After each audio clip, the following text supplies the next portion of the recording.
Montreal. Last year, again, this year, some amazing persons. The We received so many applications or so many submissions for people that wanted to present that. I have a few more gray hairs, and he doesn't get gray hair, but he would. Because I mean it's been juggling. Okay, this, try to fit in, redo the schedules and things of the sort. Support has been amazing, and we're very happy about that.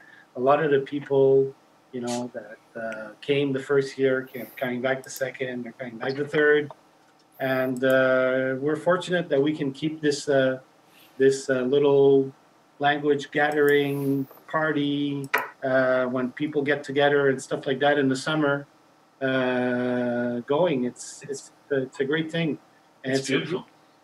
It's a really wonderful to be able to have all those people come down to Montreal and exchange on languages and things of the sort. It's a dynamic that we try to instill right from the beginning, and you and all the other people that supported us at the beginning helped shape what is now, I guess, a more well-established language festival, and going on its third edition. I know that you had some. You've been pretty mobile right now in staying put in the UK for the last little while, but I did see that you went in the Canary Islands or something like that this winter. Yeah, tell us about that little gathering there. Experience. What did you guys go do? Was some kind of mastermind on languages, or?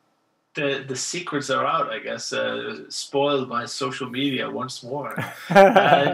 No, I went to a mastermind organized by our mutual friend Ollie Richards and his friend Jan, who's also my friend. Jan van der Aan. He's doing some language boost. A little shout out there. And what they did was they took people who had, we call them businesses. I'm not sure if that's the correct term for everyone who was there, but like online content producers who had maybe blogs or podcasts or YouTube channels, or basically people who were trying to build some kind of platform online. And obviously Ollie has built How to Teach Your Language to a massive scale. I consider him a great mentor and friend, and he really knows his stuff when it comes to product creation. He's got so many products now, all great language materials. He's produced books, and he's got courses, and he's got a membership site for learning Spanish with great quality as well. So he's just all over the place, and he wanted to do this kind of knowledge sharing in a more, it's a very good environment, to be in the Canary Islands. But that's another thing I really like about it. Doesn't even have to do with language learning, but you can basically build your own platform. Like, how awesome is that? You can build a YouTube channel or a podcast on language learning, and you can have tens of thousands, hundreds of thousands of people listening to you, which would have been unheard of, 10, 15 years ago. So that's basically what we're doing. We're just kind of strategizing on how to grow our platforms. I have a full-time job now. It's not much of a career yet, but I like being kind of in one place and like settling down a bit, and also having a fixed schedule is something that apparently I really enjoy. If you'd asked me 2 years ago, I'd say that would be crazy. But these are the experiments that we go through. Some people really like the freedom. For me, having an open schedule all week just means I do nothing, and it makes it really hard for me to do anything. Now that I have a job, I know exactly when I can do things and when I cannot do things. So that makes it a lot easier. Yeah, exactly. So for me, it was a little bit just getting the trip, and there was I knew we were 12 people there. I knew, I think, 10 of them or 11 of them ahead of time. So for me, it was just a little holiday with my friends. The weather was great, some good food. But I also learned a lot of valuable tips and tricks from people I'm sure you did. Doing a lot better than me. And some of the people that were there, I mean, a few of them are going to be presenting in Montreal, or they're going to be coming to Montreal. So it was faces that we've seen before, or that we're going to see this summer. Cool. Can I just say one thing about Langfest? First of all, I think you're doing an amazing job organizing this, and I do not envy the amount of work you have to do to organize a conference on such a scale. You made it look pretty effortless the first year, so I cannot imagine how it must have looked last year or how it's going to look this year. But you really deserve a lot of praise for your sacrifices in both time and even financially, I know, from the beginning. So just want to bring that out there, that you're doing a great thing to unite the people in a language learning event. Wow. And I had a great time for sure. I wish I could have gone back to this year actually, but obviously with just moving and the job giving me only 20 holiday days, it's not a lot to play with. That's the new reality. But if anyone listening to this can make it, I really would encourage you. It's such an awesome place as well. Like Montreal is just awesome for this. Thanks a lot, Kris. Thank you. And yes, I can't come this year. Well, maybe the following years. I'm sure that our paths will cross once again. Yeah, for sure. I mean, is there going to be? You could definitely going to do it next year. And so. I know Tetsu was actually one of the persons that you had on your Actual Fluency pod. How did the two of you meet? You met online, or you met at a conference, or how did you meet? Well, at the 2015 Polyglot Conference. Oh, right. That's where you met. Of course. That's where we met. Yep. Yes, right, in New York. That's right. That was a surreal experience. I mean, not meeting Tetsu, you're a great guy, but going to New York, that was, for me as a European, that's just strange to be in a city you've seen in so many movies, so many games, and you were just suddenly there, Fifth Avenue, or it was just really weird. And then suddenly there's all these polyglots in the middle of like Manhattan, had to pinch myself too. Yeah. It was a real treat for us, I guess, to have on this side of the pond, if you want to call it, all these people that were coming from Europe. It's much more, I guess Europe is much more multilingual, or there's all the countries are close to one another, and it's you're used to traveling and doing. So easy. It's so easy. We are here. If you live in London or anywhere near London, I have Manchester Airport about a 40-minute drive away, and they do, $50 return flights to Spain, and you can go to Italy for a similar amount. Pretty much all of Europe for $50. I'd be traveling every weekend. So envious. Yeah, I would be literally traveling every weekend. Yeah. So anyways, it was a treat for us, for you guys to come down. And I guess that's where this all started. Because, having Richard and Alex and a lot of the polyglots, that are behind this whole movement, come down to North America, do a show for us, from which, that's where the idea of doing Langfest and all of that came together. So, we're all a big extension of one big family. And the opportunity to be able to get together at least once a year, where we can reconnect and get motivated once again on language and where we're going, what we're trying to do right now, which countries we're going to be traveling to, and things of the sort. All of that is part of the fun. So it's been a great opportunity for us to be able to be, sort of the de facto organizers of this event. And for this year, like I said, we have a full week of activities that are prepared. It's going to start on August 21st, which is the Tuesday. Did we start it on the Tuesday when you came? Did we do anything with Google? No. No, I think it was only 3 days then, and then we did something on the day before, which was probably Thursday night, maybe. No, it was a Friday night. No, the first year. Friday night. Yeah, the first year was the conference part was just the 2 days of the weekend, and we did some dinner on the Friday night. But we did do a little kickoff, a mini kickoff at Mundolingo. It is sort of our tradition from Tuesday night. From the get-go, yeah. Yeah, so that was an interesting event there. Very nice place they held it at. This little kind of a pub thing. Exactly. Great event. That I really like these meetups. Actually, I went to a few in Budapest as well for German, and that's another recommendation if people are sitting there learning a language. Maybe try a meetup. See if there are any regular language clubs or evenings going on. Usually, in the bigger cities, for sure, you can usually find most languages. I'm sure in Montreal, for sure, you'll be able to find.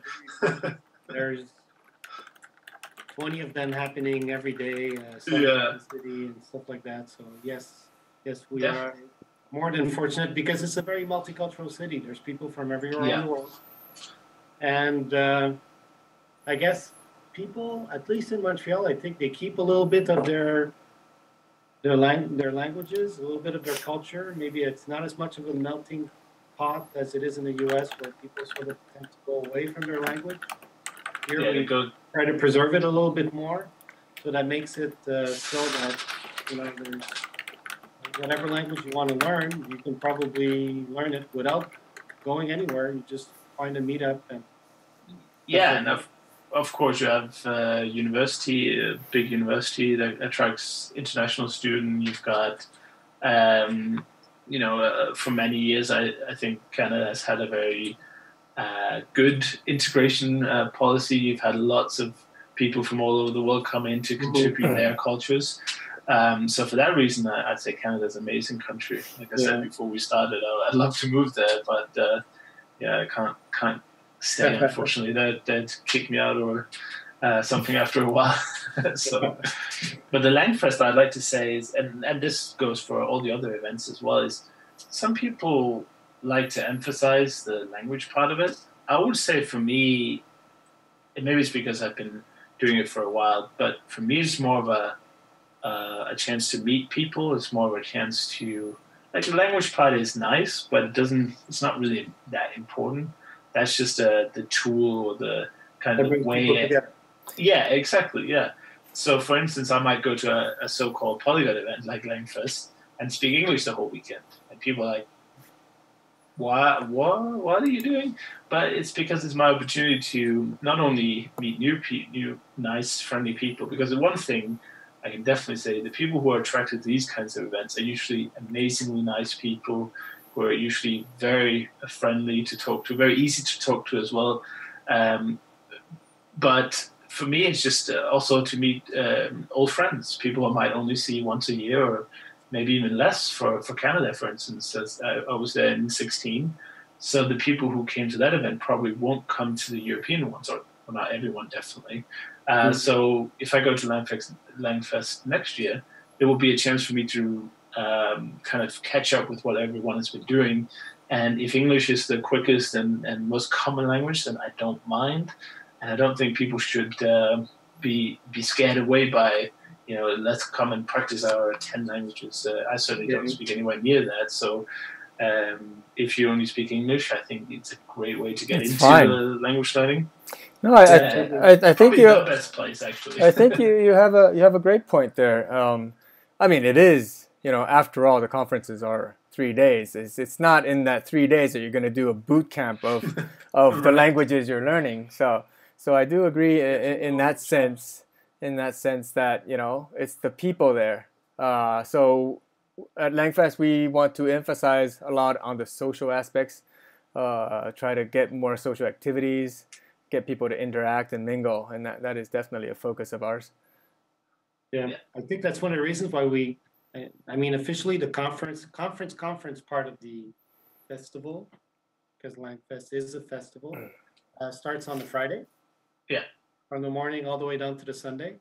But there's a lot of pre-conference events that are, to me, an integral part of Langfest, and it's where people start coming together. They get to do the city tours, a lot of activities this year. I don't know when we're going to fit all of those.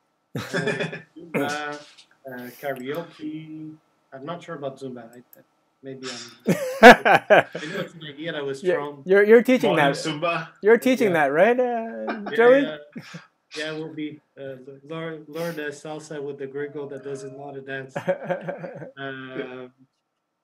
And so in any case, there's a lot of walking tours and things of the sort that we're going to do, and we're going to bring you to different areas of the city. Well, Kris can tell us about and things of the sort. Oh yeah, don't go to Montreal. There you go. Don't. It's dangerous. I almost died, and so it's like 1,000,000 degrees outside. So everyone is like sweating, and there's no like water stands or drinking fountains or anything anywhere. We climb a mountain. It's a real mountain because it's called Mount, so it must be a mountain. And we get. There was people who were a little bit bigger than me. I was actually fearing a little bit for. But anyway, we get to the top, and there's this like shop that sells, I don't know, $5 water bottles or something. And we finally hydrate a bit, and we are greeted with this amazing view of Montreal City. So the climb was worth it. But then we immediately got punished because there was like a torrential rain that came in. And of course, nobody brought umbrellas because it was a blue sky, sunny day, 30 degrees, and it had been for days. Montreal. Yeah, so everyone got completely and utterly soaked because obviously there's no cover on the top of a mountain. And we had to get back down for dinner plans. So we're like descending down this mountain, and one of the conference participants comes up in a car, and we're walking past on the road, and he's like, any of you want a lift? And we're like 10 people, and there's 4 seats in the car, whatever. And I was like, well, there's no point in none of us taking the lift, so I just jump in, and I'm like ditching my new friends behind me, and they're like, "What are you doing? We can't go in here." It's like, so I was like, it was like Lord of the Flies all of a sudden, they were trying to say that if we can't all get into the car, nobody should, but we ditched them anyway. We might have lost one there. I don't know. We never heard from them again. No, all the bodies were there. Okay, good. There was a head count. I was very worried once we got to the restaurant. Is everybody there? Stuff like that. Yeah. Yeah, everyone was soaked, and it was a very colorful event, and the weather played tricks on us, which we were not expecting. But it is a nice place. I did get some great photos from the top of the mountain, and I do love like a city view. So for me, it was definitely worth it. But I would have done without the rain, definitely. Oh, definitely, yeah. Okay, so that's pretty much all that we have the time to talk about today. But I mean, Kris, it's been great having an opportunity to reconnect with you. I think your message about Langfest being a worthwhile event if you're a language learner, you happen to be in the area to want to take part in, is very well received. We're very happy that you enjoyed the experience when you came down. We hope that you get the chance to come again someday next year. If you do it next year, I will come for sure. I will promise you right now, right here and now, if you do it next year, I will be there. All right. Very good. 15th of June, 12:34 p.m. Montreal time.